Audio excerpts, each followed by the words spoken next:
Irmãos, abramos a Escritura no livro de Atos, capítulo 1, e ouçamos a leitura do verso 12 até o verso 26. Atos, capítulo 1, de 12 a 26.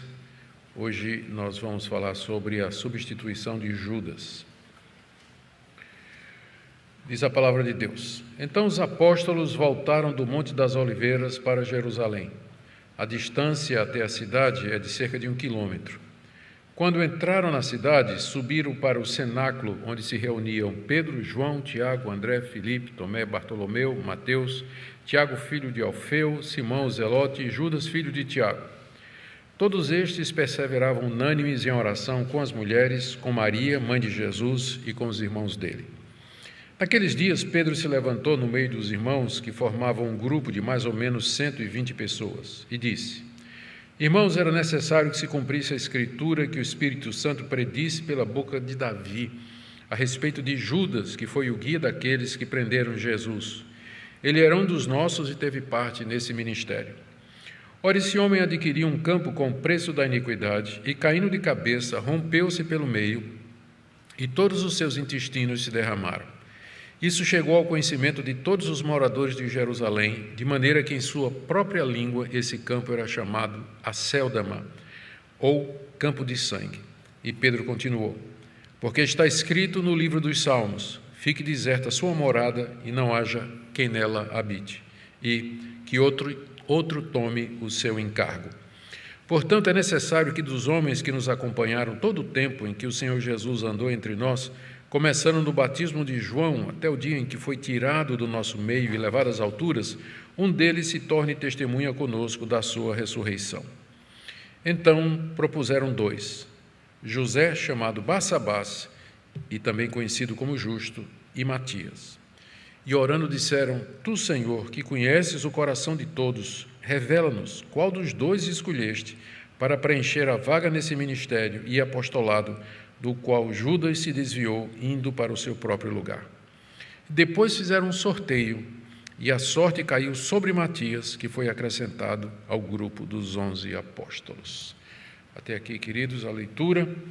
Nós vamos orar, vamos pedir que Deus nos ilumine na compreensão desse texto e o que é que nós podemos aplicar para nossas vidas hoje. Ó Deus, diante da Tua palavra, nós pedimos a iluminação do Teu Santo Espírito, porque nós queremos entender o que está escrito e nós queremos aplicar o Teu ensinamento ao nosso coração, à nossa vida, à nossa igreja aqui no Brasil. Por isso pedimos que o Senhor nos guie, que o Senhor nos conduza, dê clareza de mente, concentração, para que nós possamos entender a Tua palavra, amá-la e praticá-la. Em nome de Jesus. Amém. Amém.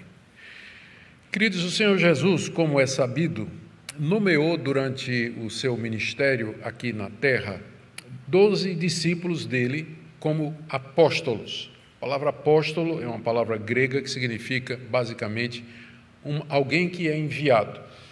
E geralmente é alguém que é enviado para cumprir uma missão, cumprir uma tarefa que é dada por outro. Esses 12 discípulos foram escolhidos por Jesus durante o tempo que ele esteve aqui entre nós. E o objetivo de Jesus era que eles continuassem o trabalho e a missão que Jesus havia começado. Eles deveriam testemunhar da ressurreição de Jesus, deveriam proclamar ao mundo inteiro as boas novas do reino, que Cristo morreu por pecadores, que ele ressuscitou e que no nome de Jesus Deus oferece perdão a todo aquele que se arrepende.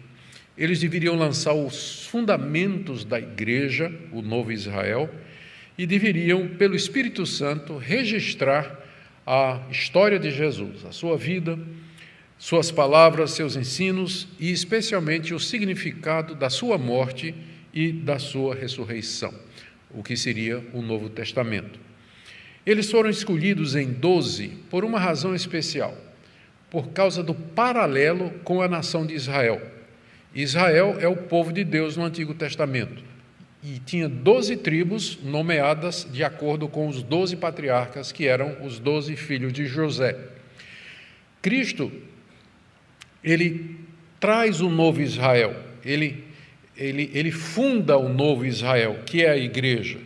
E pelo paralelo, da mesma forma que Israel tinha 12 patriarcas, o novo Israel tem 12 apóstolos.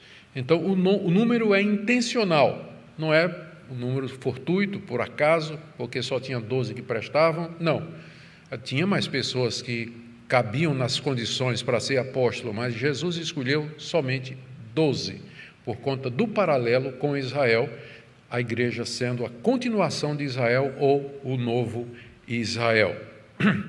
Um desses 12, chamado Judas, havia se desviado da sua missão, do seu propósito e do seu chamado. E ele traiu Jesus e assim foi o guia daqueles que mataram a Jesus Cristo. Agora, então, não tinha mais 12, havia 11, havia um lugar a ser preenchido. Após Jesus ter prometido que ele mandaria o Espírito Santo sobre os seus discípulos, sobre o seu povo, e após ele ter retornado para o céu, depois de 40 dias em comunhão com os seus discípulos, chegou a hora de preencher o lugar de Judas. Era necessário que a igreja estivesse plenamente representada quando o Espírito Santo viesse. Jesus disse que mandaria o Espírito e que, pelo poder do Espírito Santo, eles seriam testemunhas em todo o mundo. Então, era preciso que, quando isso acontecesse, a igreja estivesse completa com seus 12 apóstolos, paralelo a Israel no Antigo Testamento. E aqui no texto que nós acabamos de ler, Lucas nos explica como isso aconteceu, como os apóstolos, sob a liderança de Pedro, pelo Espírito Santo, preencheram a vaga de Judas. Então, eu queria ver com vocês nessa noite os pontos principais aqui relacionados com isso. E que, primeiro, era o fato de que isso foi feito em muita oração. Há um destaque que Lucas dá aqui ao fato de que eles permaneceram perseverando em oração, do verso 12 a 14.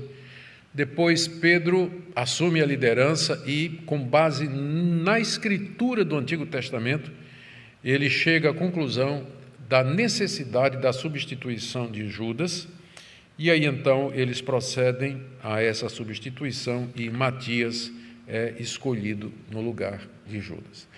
É um texto que traz algumas perguntas, algumas delas clássicas, porque Matias e não o apóstolo Paulo, né? É a pergunta que geralmente se faz quando a gente lê esse texto aqui. Vamos tentar responder tudo isso nessa noite, se Deus nos permitir.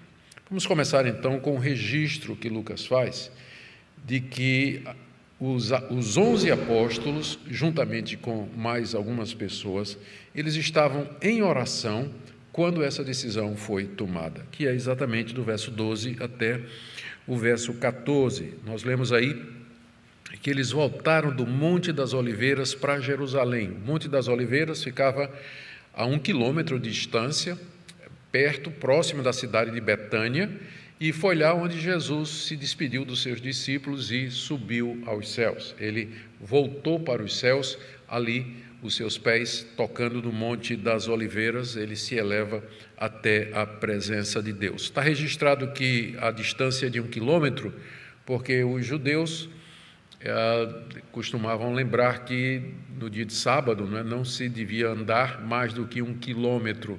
Era como se, a gente não sabe se isso aconteceu num sábado, a ascensão de Cristo, alguns acham que é bastante provável, e aí então está dito de que os discípulos, como judeus que eram, eles não quebraram a lei de Moisés, que ainda estava em vigor até essa altura, por isso que essa referência à distância está aqui. Eles vieram lá de Betânia e entraram em Jerusalém, e Lucas nos diz que eles se reuniam no cenáculo, que era provavelmente o mesmo lugar onde eles celebraram a última ceia com o Senhor Jesus. Era o primeiro andar de uma casa que talvez era de Maria, a mãe de João Marcos. Perdão, eu creio que é Maria também, o nome é Maria. Ela era mãe de João Marcos, que vai se converter mais tarde e escreveu o evangelho que tem esse nome. Era o lugar onde eles se reuniam. E, aparentemente, eles se encontravam ali regularmente, aguardando a vinda do Espírito Santo, conforme prometido, e em oração. e em oração. E aqui nós temos aqui nós temos a lista com o nome deles, para deixar claro que restavam 11. Está aí Pedro, João, Tiago, André, Filipe, Tomé, Bartolomeu, Mateus, Tiago, filho de Alfeu, para distinguir do Tiago, que é irmão de Jesus, mais tarde, que vai ser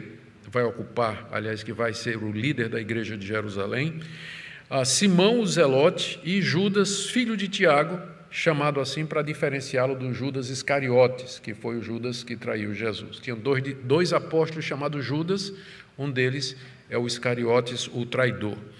Então, os 11 estavam ali liderando aquele grupo, que era composto também, nós lemos aí no verso 14, das mulheres. As mulheres eram aquelas que vinham acompanhando Jesus durante o seu ministério terreno, serviam Jesus com seus bens, Maria Madalena, por exemplo, a Maria, irmã de Marta, Salomé, e outras mulheres que são mencionadas, elas também estavam ali em Jerusalém, junto com os 11, e diz aqui que a mãe de Jesus também estava lá, Maria estava lá. Essa é a última vez que Maria é mencionada no Novo Testamento. Ela é mencionada aqui, depois não mais.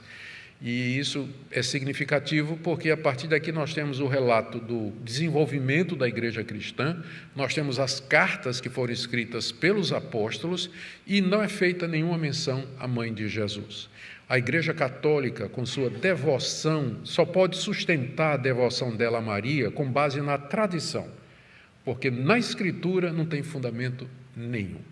O argumento que eles têm é a tradição, porque, biblicamente falando, não existe qualquer base para a devoção a Maria, mediação de Maria, a Maria assunta aos céus e qualquer outra doutrina que enfoca o papel dela. A Bíblia encerra aqui, nada mais é dito a respeito de Maria. E também é dito que os irmãos de Jesus estavam lá. Jesus tinha 4 irmãos, eles são mencionados nos evangelhos, eu creio que em Marcos, capítulo 6, Tiago, José, Judas e Simão. Durante o tempo em que Jesus estava vivo, ministrando, meio-irmão deles, não é? Eles eram filhos de José e Maria, e Jesus era filho apenas de Maria, gerado pelo Espírito Santo. Esses irmãos não creram em Jesus, enquanto Jesus estava vivo. Na verdade, pelo menos em 2 ocasiões, uma delas tentaram prender Jesus, né? Segurar Jesus em casa porque achavam que Jesus estava doido, passando tempo sem comer, se reunindo com todo aquele pessoal, aquelas multidões. Mas aqui nós encontramos, durante esse período entre a ressurreição e Pentecostes, os irmãos de Jesus convertidos. Então, talvez se converteram com uma aparição de Cristo para eles, que é mencionado em 1 aos Coríntios, capítulo 15, quando diz lá que Cristo apareceu a Tiago. Tiago lá não é o Tiago apóstolo, mas é o Tiago, irmão de Jesus. Irmão de Jesus. E pode ser que foi nessa aparição que ele se converte e os demais irmãos se convertem também. Desses 4 irmãos de Jesus, 2 vão ser bem conhecidos. Tiago vai se tornar o líder da igreja de Jerusalém e Judas é o que escreve a carta que tem o seu nome, que está coladinha com o livro de Apocalipse, não é?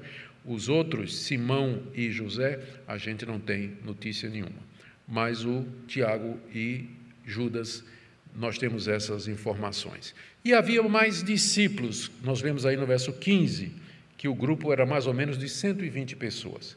Os 11, as mulheres, Maria, mãe de Jesus, os irmãos de Jesus e mais alguns discípulos, totalizando 120 pessoas. Aqui você tem a igreja cristã no seu início. Esse era o grupo de onde veio a igreja que hoje nós temos espalhada pelo mundo. Esse pequeno grupo que se reunia ali no cenáculo para orar, é isso que eles estavam fazendo, diz aí o texto, que eles se reuniam. E, verso 14, todos estes perseveravam unânimes em oração. Perseverando unânimes em oração. Pelo que eles estavam orando? Pela chegada do Espírito Santo. Para que Deus cumprisse, para que Jesus cumprisse a promessa de que enviaria o Espírito Santo. E eles perseveravam nisso, eles se concentravam nisso. Era o que eles faziam quando se reuniam. Eles se reuniam ali naquele lugar e entravam em oração diante de Deus, unânimes, juntos, suplicando que Cristo cumprisse a promessa da vinda do Espírito Santo. E foi durante esse tempo, então, que Cristo revelou a Pedro a necessidade da substituição de Judas, coisa que não havia sido falada até o presente momento. E vai aí do verso 15 até o verso 20. O objetivo de Lucas, ao relatar isso que nós acabamos de comentar, do verso 12 até 14, é que a igreja estava em oração e que, portanto, a decisão que eles vão tomar de substituir Judas, ela foi guiada, foi pelo menos seguida ou precedida de oração e de súplicas a Cristo por direção. Como eu disse agora, de 15 a 20, os apóstolos são levados a reconhecer a necessidade de substituir Judas. No verso 15, nós lemos que Pedro assume a liderança. Naqueles dias, é um período de 10 dias, mais ou menos, entre Páscoa e Pentecostes, entre a ressurreição de Cristo e a descida do Espírito Santo, são 50 dias. Cristo passou 40 dias conversando com eles. Eles esperaram 10 dias para que o Espírito Santo descesse. Nesse período de 10 dias em que eles estavam lá no cenáculo, orando e intercedendo, naqueles dias, Pedro se levanta no meio dos irmãos e assume naturalmente a liderança daquele pequeno grupo, que, somos informados aqui, era de mais ou menos 120 pessoas, você fazendo a soma de todos aqueles que estavam lá. É impressionante notarmos que depois de 3 anos de ministério, onde sinais e prodígios indiscutíveis e fantásticos foram feitos, onde Cristo pregou a palavra, se apresentou como Deus, fez sinais e maravilhas, andou sobre as águas, multiplicou pães, abriu os olhos de cegos e de aleijados. No final de 3 anos de um ministério que se poderia dizer um ministério de grande poder e autoridade, tinha 120 pessoas a igreja dele. O que nos deve lembrar a não ficar impressionados com números. Não ficar impressionados com números. Depois de 3 anos de ministério, tinha 120 pessoas preparadas para receber o Espírito Santo na hora que ele viesse. E Deus tem seus planos, talvez queria mostrar a sua graça, a sua glória e deixar claro que o poder vem somente dele, porque desse grupo de 120 é que veio toda essa árvore frondosa que é o cristianismo, espalhado em todos os continentes, com adeptos de milhões e milhões de milhares de pessoas no mundo todo.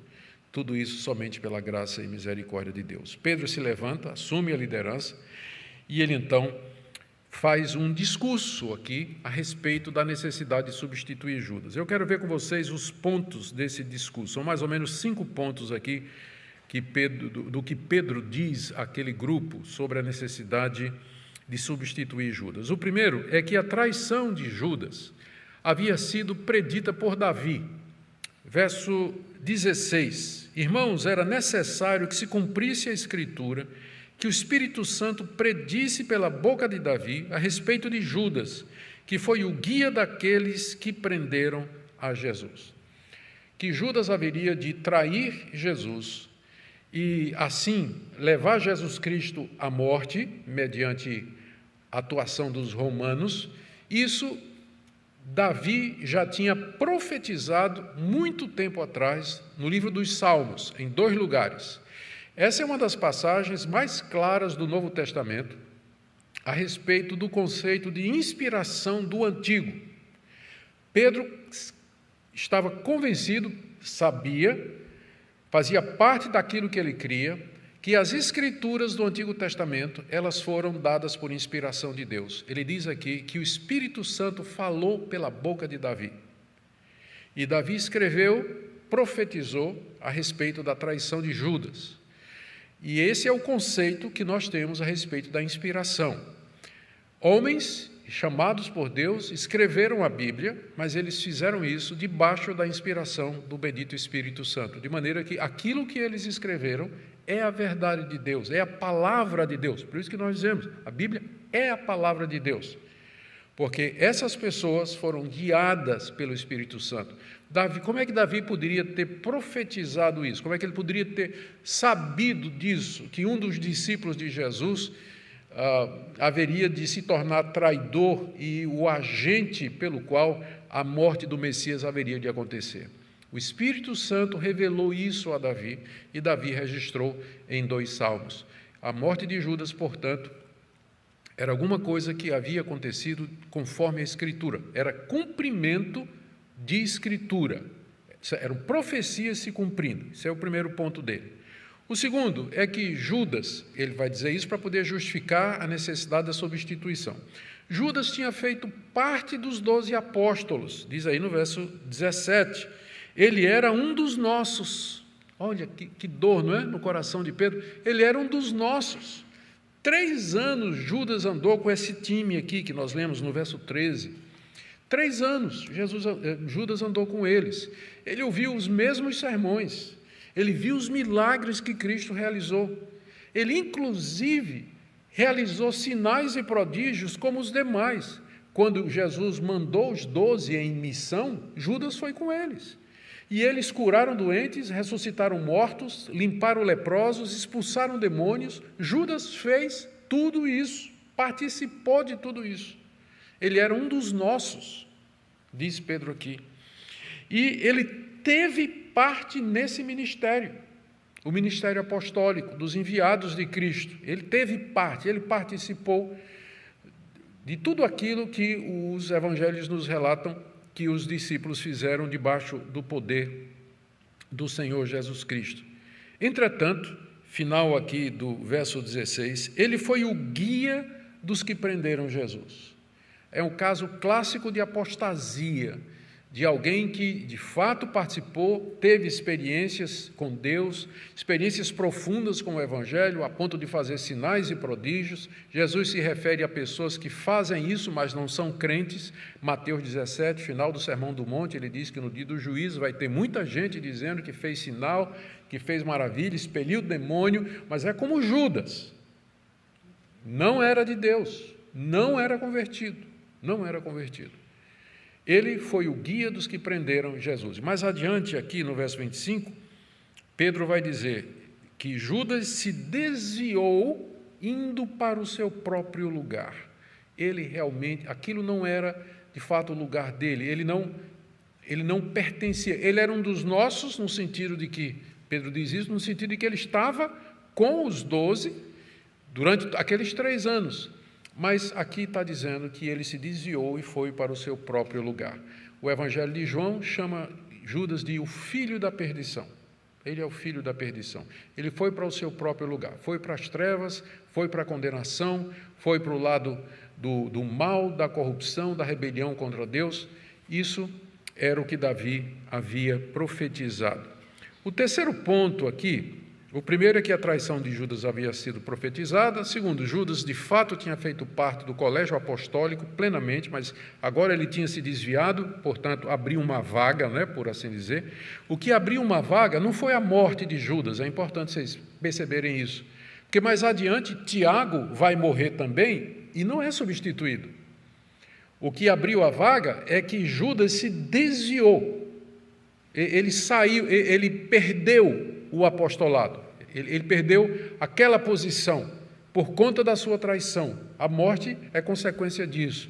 Então, a vaga estava aberta não é pela morte de Judas, mas porque ele se desviou daquilo ali. E aí, então, era necessário preencher. O terceiro ponto aqui do sermão de Pedro tem a ver com a compra de um terreno com o dinheiro que Judas ganhou traindo Jesus. Parece quase um parênteses, não é? Eu diria, eu vejo como um parênteses aí do verso 18 até o verso 19, é uma espécie de uma nota explicativa ou de Lucas, a gente aqui não tem certeza, se é um comentário que Lucas está fazendo, ou se o próprio Pedro colocou esse comentário aqui. Tanto faz, um caso ou outro foi inspirado pelo Espírito Santo. Eu gosto de pensar na ideia de que aqui é um comentário que Lucas fez, uma vez que ele está escrevendo esse livro para Teófilo, uma pessoa que não estava a par era um novo convertido, era pelo nome um romano, um nobre romano, convertido ao Evangelho, estava sendo catequizado, e Lucas escreveu Lucas Atos, com o objetivo de instruí-lo nas verdades. Então, ele faz um comentário aqui, depois de dizer, de registrar o que Pedro disse, de que ele era um dos nossos e teve parte nesse ministério, aí Lucas comenta, ora, esse homem, é como se dissesse, Teófilo, esse homem adquiriu um campo com o preço da iniquidade. Na verdade, não foi Judas que comprou o campo. Se vocês se recordam, Judas pegou as 30 moedas de prata, de ouro, depois que ele viu que Jesus tinha sido preso e ia ser condenado, e foi morto, e devolveu aos sacerdotes, jogou lá no meio do templo as 30 moedas. Os sacerdotes pegaram aquelas moedas e compraram um campo que deveria servir para sepultar estrangeiros, e chamaram aquele campo de campo de sangue, quer seja pelo fato de que foi com dinheiro sangrento da morte de Jesus, quer seja pelo fato de que Judas, que jogou as moedas, ele teve uma morte sangrenta e violenta. Mas o fato é que todos os habitantes de Jerusalém conheciam aquele campo como campo de sangue. Ele foi comprado com as 30 moedas que Judas ganhou pela sua traição. Aqui Lucas está dizendo que Judas adquiriu um campo. Na verdade, foram os sacerdotes, mas é como se dissesse, através dos sacerdotes, Judas comprou esse campo aí, com o preço da iniquidade. E aí vem uma informação que tem deixado os estudiosos tentando explicar, né? A gente tenta achar uma explicação. Alguns acham que isso é uma contradição com o relato de Mateus. No relato de Mateus está dizendo que depois que Judas jogou o dinheiro no templo, ele foi enforcar-se. Ele morreu enforcado, se suicidou. Mas aqui está dizendo que ele caiu de cabeça e rompeu-se pelo meio e todos os seus intestinos se derramaram. Então, os críticos da Bíblia dizem que aqui você tem uma contradição. Em Mateus, a morte de Judas é por enforcamento. E aqui o comentário de Lucas é que ele caiu, se rompeu no meio e as tripas se espalharam pelo chão. Então, não é preciso a gente chegar a esse recurso que são trechos contraditórios, porque existem algumas possibilidades, pelo menos duas, de conciliação. A primeira é que Judas foi se enforcar numa árvore, à beira de um penhasco, onde tinha espaço, né, para ele se jogar, e quando ele se jogou, a corda se rompeu, ou o galho se rompeu, e ele caiu de cabeça, e na queda ele se partiu no meio e as entranhas dele se derramaram. Mateus destaca o fato do enforcamento e Lucas destaca o fato da queda dele e das entranhas se derramando. Outra possibilidade, ele de fato se enforcou. E como ele havia cometido essa traição, os judeus eles honravam os seus mortos sepultando. Mas Judas não teve sepultamento, ele ficou pendurado na árvore onde ele se enforcou. E apodreceu, seu corpo se decompôs, e chegou uma hora que, apodrecido, o corpo cai, e ao cair, se esbagaça no chão, e as entranhas todas se espalham. Então, é possível, o Lucas está enfatizando a morte violenta de Judas, como foi violento, duro, foi uma coisa trágica assim, para dizer, isso é o que aconteceu, esse é o castigo dele, porque ele era um dos nossos, teve parte nesse ministério e conforme foi profetizado pelo rei Davi, ele se desviou e ele foi o guia dos que prenderam a Jesus. Olha aí que morte horrível esse homem teve. Então, eu entendo que do verso 18 até 19 é um comentário de Lucas. E aí ele retoma no verso 20. E Pedro continuou. Agora Pedro vai citar a passagem dos Salmos, onde está profetizado a morte de Judas e a necessidade de substituição. A primeira passagem que ele cita, está aí no verso 20, é o Salmo 69, 25, onde Davi disse: fique deserta a sua morada e não haja quem nela habite. E a outra passagem, que diz que é para substituir Judas, Está no Salmo 109, verso 8, onde Davi diz que outro tome o seu encargo. Agora, um ponto importante.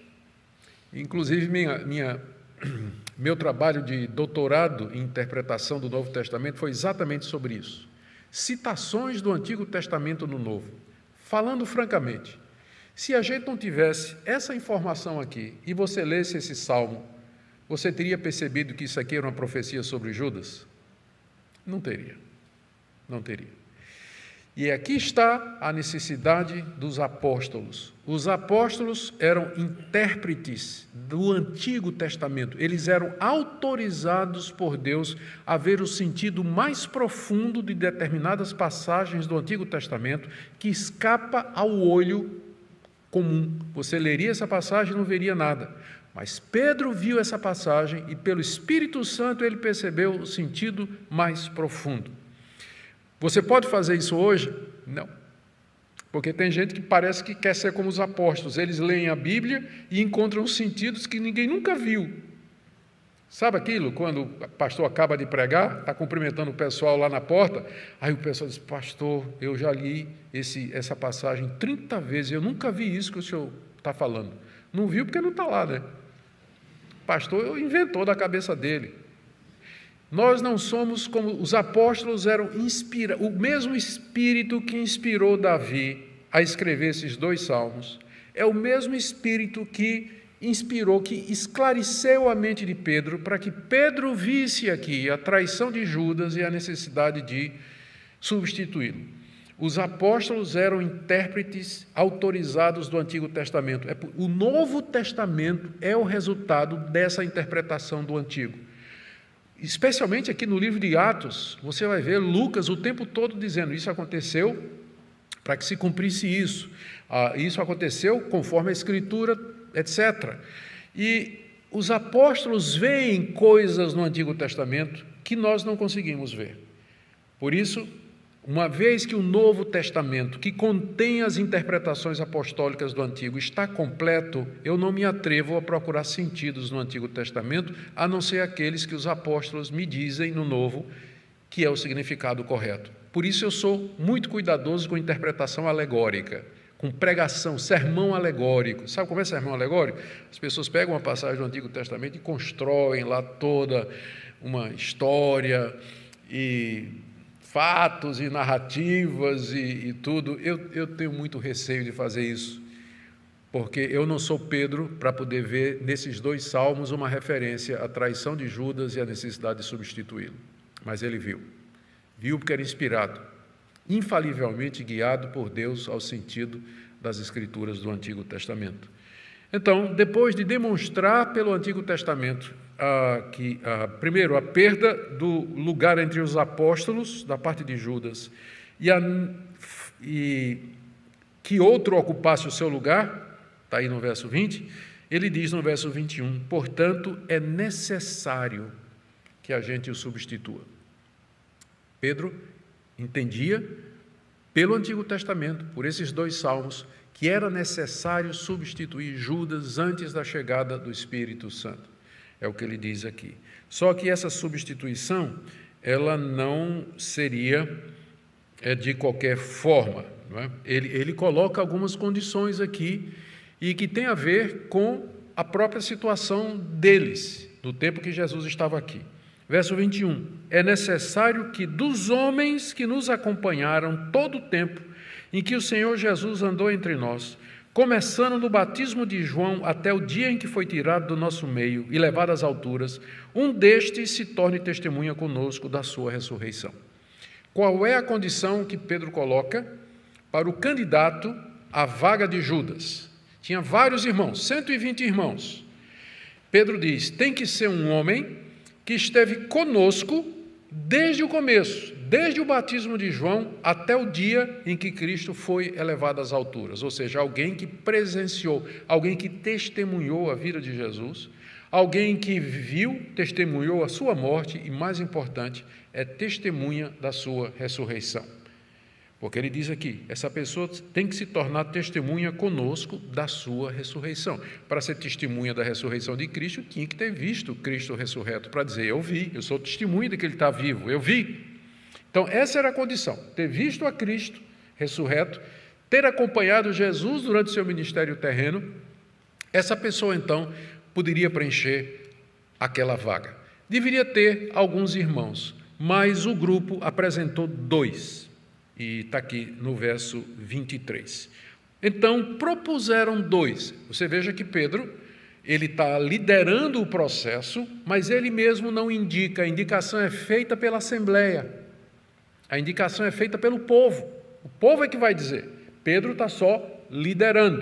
Ele está liderando. Ele não está agindo como um bispo, né, para dizer vai ser esse ou vai ser aquele. Não, ele quer saber qual é a vontade de Deus, e a vontade de Deus viria através do povo de Deus que estava ali.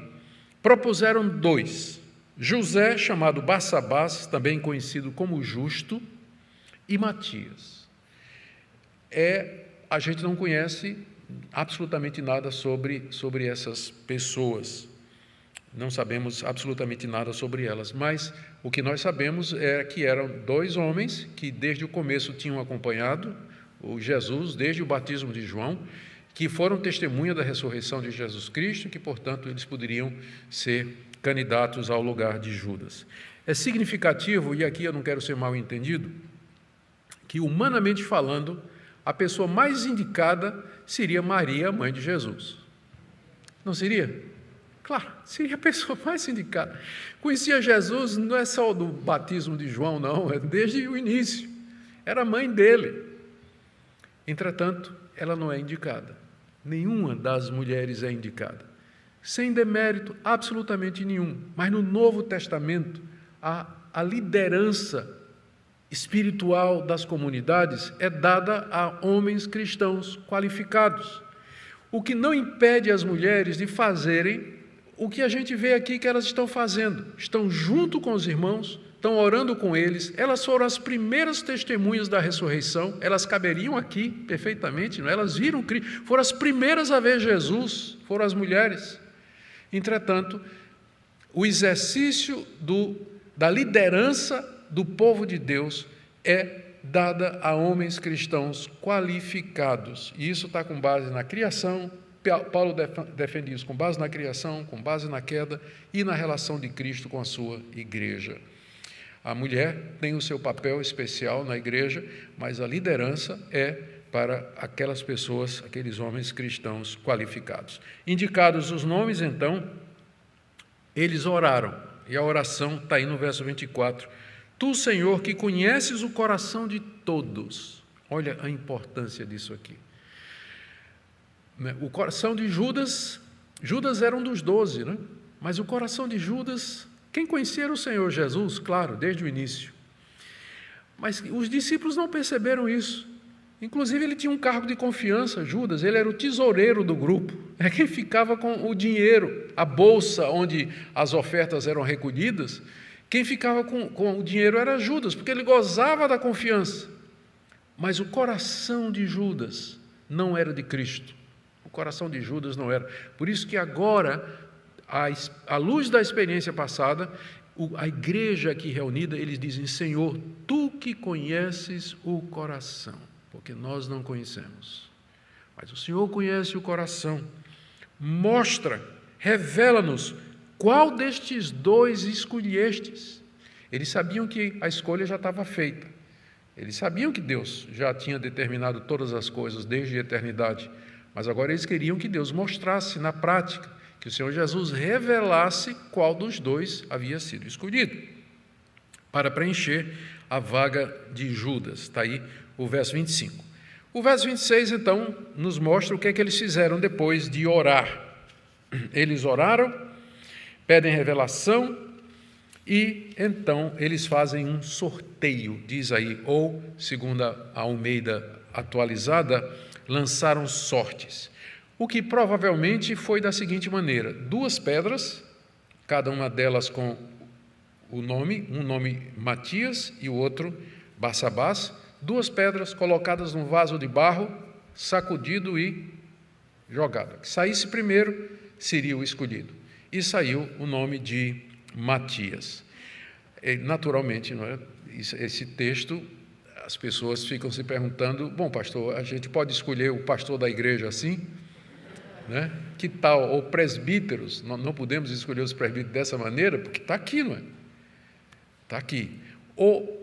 Então, se isso aqui está correto, se essa maneira de escolher Matias foi correta, se eles agiram corretamente, vem a pergunta, por que a gente não pode fazer hoje então? E se isso foi errado, então, geralmente se diz, eles se apressaram, porque o 12º apóstolo era Paulo. Se eles tivessem esperado mais um pouquinho, era Paulo que ia substituir Judas. Então, qual dos dois? Eu entendo que a escolha foi correta, o procedimento foi correto. Esse é o ponto de Judas, o ponto de Lucas, desde o começo. Eles estavam em oração e foi tudo feito em cima da interpretação das Escrituras.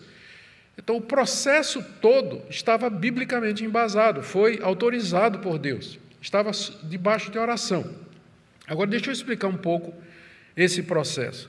Lançar sortes era muito comum, era prática do povo de Deus no Antigo Testamento para discernir a vontade de Deus em determinadas circunstâncias. Se não, vejam só, a divisão da terra prometida, quando Josué, sob a liderança de Josué, Israel tomou a terra de Canaã, chegou a hora de dividir a terra entre as 12 tribos, fora aquelas que tinham ficado do outro lado do Jordão, as que passaram, eles iriam dividir a terra. Como é que eles resolveram isso? Lançando sortes. Foi assim que fizeram a divisão da terra, lançando sortes. Quando houve um pecado no meio do povo de Deus, que alguém tomou das coisas proibidas, como é que descobriram que foi Acã? Lançando sortes. A escolha, quando tinha o dia da expiação, que traziam 2 bodes, e um daqueles bodes ia ser sacrificado, e o outro bode era o bode emissário, era o bode sobre o qual o sacerdote ia impor as mãos, orar, confessar os pecados de Israel, e ele ia ser mandado para o deserto, levando os pecados de Israel. Como é que eles escolhiam entre os 2 bodes? Lançando sortes. Como é que descobriram que foi Jonas o culpado pelo naufrágio daquele navio, né? pela grande tempestade? Como é que os marinheiros descobriram? Lançando sortes. Quando o povo de Israel voltou do exílio, muita gente voltou e todo mundo queria morar em Alphaville, que era Jerusalém. Todo mundo queria morar. Como é que eles resolveram quem iria morar em Jerusalém? Quais dos exilados teriam o direito de morar em Jerusalém? Resolveram como? Lançando sortes.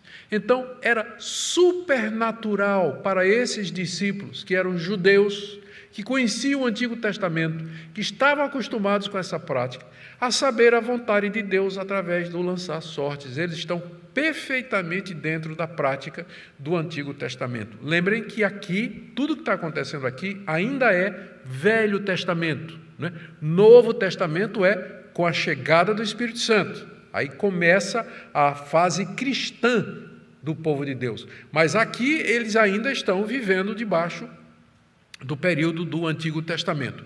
Depois que o Espírito Santo veio, depois do dia de Pentecostes, você não encontra mais nenhuma referência a decisões tomadas pela igreja. Por exemplo, logo em seguida disso aqui, Atos 6, a gente vai chegar lá, eles resolvem escolher homens para ser diáconos, para cuidar das viúvas. Como é que eles fazem isso? Lançando sortes? Agora já é por qualificação. A gente escolhe hoje presbíteros e diáconos de acordo com as qualificações estabelecidas pelo Espírito Santo na Bíblia. 1 Timóteo 3, se alguém quer ser presbítero, aí vem diácono, isso. Atos capítulo 6, Pedro já diz assim, vamos escolher irmãos que tenham boa reputação, sabedoria e que sejam capacitados para esse trabalho e cheios do Espírito Santo, através não de lançar sortes. O que eu quero dizer é que uma vez que o Espírito Santo veio, e ele veio habitar a igreja, nós não escolhemos mais líderes, nem discernimos a vontade de Deus lançando sortes. Mas o Espírito Santo nos guia através das circunstâncias, através de conselhos, através dos princípios da palavra de Deus e das qualificações, pensando em oficiais, que ele deixou na Escritura Sagrada. Portanto, a escolha de Matias foi absolutamente correta. A prova disso é que no capítulo 2, verso 14, é dito: Pedro se levantou junto com os 11. Está vendo aí no verso 14? Então significa que Matias já fazia parte. E aqui mesmo no verso 26, depois fizeram um sorteio e a sorte caiu sobre Matias, que foi acrescentado ao grupo dos 11 apóstolos. Então, não era Paulo. Paulo, ele mesmo não se considera como parte dos 12, ele nunca reivindicou isso, mas ele é um chamado por Deus extraordinariamente para pregar o Evangelho entre as nações. Na visão que João tem da igreja, no livro de Apocalipse, ele vê que a igreja tem 12 fundamentos e 12 portas, que se referem aos 12 patriarcas do Antigo Testamento e aos 12 apóstolos de Jesus Cristo, que são esses aqui, essa lista que está aqui, no verso 13, acrescentada agora de Matias. A igreja agora está pronta para receber o Espírito Santo, que viria em poucos dias. Que lições nós podemos tirar daqui, queridos? Já avançamos em muitas coisas, mas deixe-me apontar algumas. Primeiro, a natureza do livro de Atos. Talvez essa seja a melhor passagem do livro de Atos para explicar o que eu quero dizer aqui e que eu estou dizendo para vocês. O livro de Atos cobre um período específico da história da igreja. É um período de transição. É um período onde ainda se lança sortes, por exemplo. Então, por que eu estou dizendo isso? Porque às vezes as pessoas querem pegar o livro de Atos e dizer tudo o que aconteceu no livro de Atos é paradigma e padrão para a igreja de hoje. Nós temos que imitar e fazer tudo que está no livro de Atos. Então, eu não creio que a gente vai pegar esse modelo aqui para a escolha de oficiais para a igreja, por exemplo. É uma prova de que é um período especial. É um período de transição da antiga aliança para a nova aliança, onde fatos extraordinários aconteceram, que não se repetem, e que nós precisamos ter cuidado para não querer tentar a Deus ou forçar a mão de Deus, querendo repetir experiências que estão relacionadas com essa mudança. Segunda observação, você percebe a preocupação de Lucas em justificar os acontecimentos, dizendo: isso aqui foi profetizado, isso aqui estava escrito. Nós chamamos essa realização das profecias de história da salvação. Deus agindo salvadoramente. Primeiro ele manda a palavra e depois ele manda o ato. Quando o ato acontece, as pessoas se lembram da palavra, mas está ligado. Os atos aqui, eles são resultados da palavra profetizada no Antigo Testamento. É um período específico, é um período especial. Isso não quer dizer que a gente não possa aprender com o livro de Atos. A gente pode aprender, mas nós precisamos ter muito cuidado quando a gente vai usar o livro de Atos, lembrando que ele narra um período que é específico, um período de transição. É um período em que o Evangelho é estabelecido e fundamentado. Segunda lição que eu queria tirar para nós aqui, rapidamente, é a razão pela qual nós não temos mais apóstolos hoje. Eu sei que eu bato muito nesse ponto, não é? Mas é que eu acho que esse é um dos grandes problemas de algumas igrejas hoje. Primeiro, porque eles foram escolhidos num número definido, né? Já eram 12 e quando morreram não foram substituídos. Segundo, eles foram chamados por Jesus Cristo, estiveram com Jesus durante o ministério terreno, eram testemunhas de sua ressurreição, e após a substituição de Judas, não teve mais substituição dos apóstolos que morreram. Por exemplo, o apóstolo Tiago vai morrer em Atos capítulo 12, pela espada de Herodes. Não há nenhuma providência para ser substituído. O número caiu para 11 e ficou 11 mesmo. Não teve substituição. Não teve. Então, nós não temos mais apóstolos hoje, como os 12 e como Paulo. Não temos. O que nós temos aqui é o registro que eles fizeram da vida de Cristo e a interpretação que eles fizeram do Antigo Testamento, nos dizendo o que é que aqueles fatos queriam dizer. E a última coisa, como é que nós podemos discernir a vontade de Deus hoje, como igreja? Muita oração, leitura das Escrituras, estar abertos e atentos para as circunstâncias, decidir em colegiado, decidir em concílios, nunca um líder somente, e dessa forma a igreja vai ser guiada. É um risco quando a liderança da igreja fica na mão de uma pessoa só. Por isso que nós temos concílio. Você vê Pedro aqui, ele se levanta como líder, mas ele traz o assunto perante o colegiado dos irmãos, aqueles 120 que decidem, apontam os candidatos e fazem a escolha, que é a escolha de Deus. Que Deus nos ajude, irmãos, queridos e amados, a ser uma igreja, que Deus permitisse que a igreja do Brasil fosse uma igreja bíblica, uma igreja que andasse realmente nos seus caminhos. É o que nós desejamos. Amém?